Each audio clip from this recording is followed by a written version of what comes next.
Thank you so much for staying with us. Let's continue with the conversation we're having with Dr. Chibanzi Machanda, the Secretary General, KMPDU. Doc, thanks for staying with us.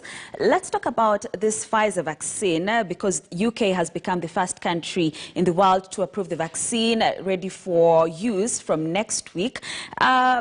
When perhaps would we expect a vaccine in Africa and specifically Kenya? And if it is here, who should be the first to receive it? Say the people who are most vulnerable or the frontliners? And I'm asking this because as of now, we know UK has already ordered for about 40 million doses. That is enough to vaccinate about 20 million people. But the demand for this vaccine is really high. When perhaps would we expect it here? And who should be the first people to get it?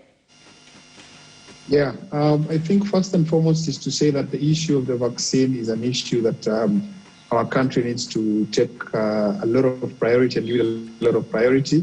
The clamor for vaccines now globally is that we belong to the global south and the lower income middle countries, and we are disadvantaged in terms of the cost and being able to buy this vaccine. But the government has to take that initiative and strategically place us in a position where we'll be able to get vaccines once they're available. There's Pfizer, there's AstraZeneca, the Oxford vaccines that have already been undergone trials. So the first people who should get these vaccines for us, one would be the healthcare workers as the given priority because they're very much at risk.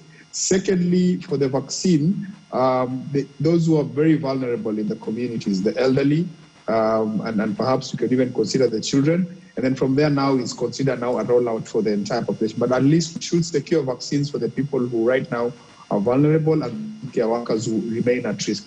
That is where the priority should go for vaccines. But even before you embark on vaccines, we must also as a country go through the studies that have been done, look at the research materials, the efficacy of the vaccines, that all the articles that have gone around the research, so that then we're able to make sure that everyone is safe in the country even as we go for the vaccines.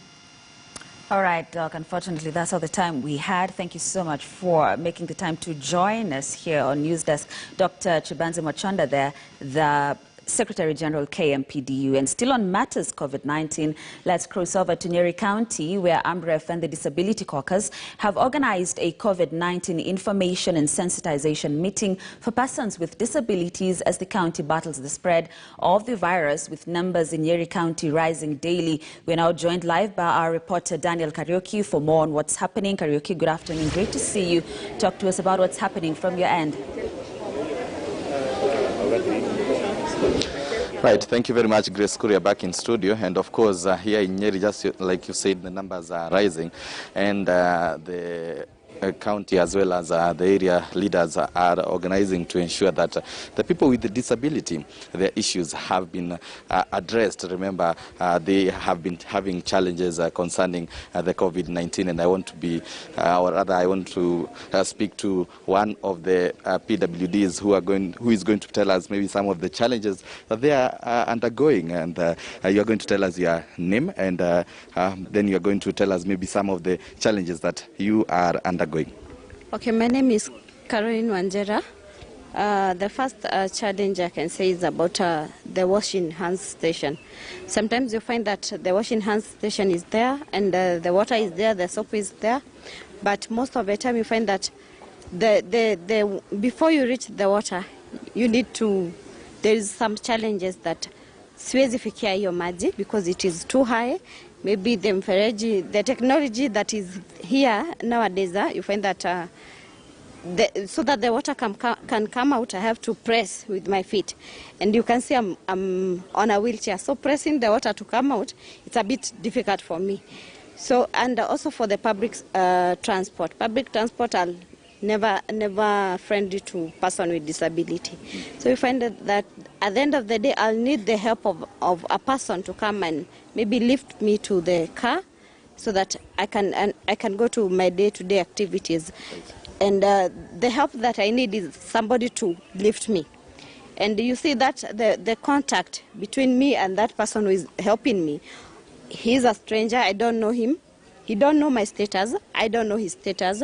So at the end of the day, I might end up infected, or I affect him. Right. It's a two-way thing. So at the end of the day, I'll ask I'll urge the government. The government should at least come up with something that it's comfortable for everyone. Whether you are physically challenged or you have any disability, that the facility is favoring you at the end of the day. Right, thank you very much, Caro. And I'm joined by Area MP, Mr. Kioi, who is going to be telling us this. You have been having training and awareness to the people with the disability. Maybe what have you managed to achieve in this awareness program? Thank you. My name is Anthony Kiai, Member of Parliament from Mukurweini. And today we have a COVID-19 response project sponsored by AMREF. I want to say Mukurweini constituency has the best PWD program in terms of COVID response, in terms of assisting them and making sure that every one of them lives a full and fulfilling life. Today, we had the team from National Council, we had the team from AMREF, and the idea was to make sure that these people who are living with disability are aware about the dangers and threats that is posed by COVID-19. And as a survivor of COVID-19, I suffered COVID the other day and I spent about 2 weeks in hospital, 6 of them in ICU. So I'm a survivor and I'm telling them it's very important that we observe the COVID protocol to ensure that we don't get it. And particularly them because they have conditions that they live with them. And then they are more vulnerable than the rest of us when it comes now to COVID infection. Number 2, we are giving out wheelchairs today. On Monday, we had given other assistive devices to various members of who are PWDs. And I want to say here now that currently we have given out more than 600 wheelchairs in Mukurweini. And not only that, we have given over 1,000 assistive devices like, hearing aids, clashes, and the like.